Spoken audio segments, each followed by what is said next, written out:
friends, welcome to TechTab channel.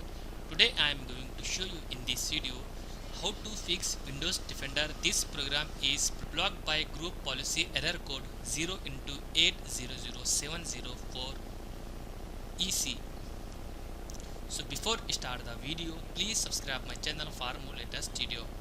Guys, first of all you have to go register editor,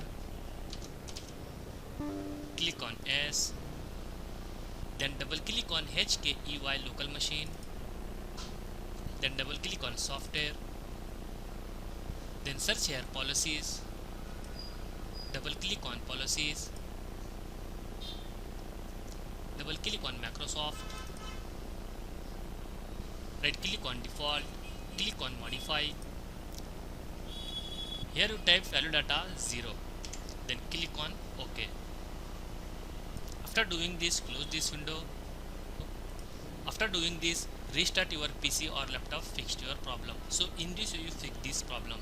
Thanks for watching friends. Hope you like this video. If you like this video, please like, share and don't forget to subscribe my channel.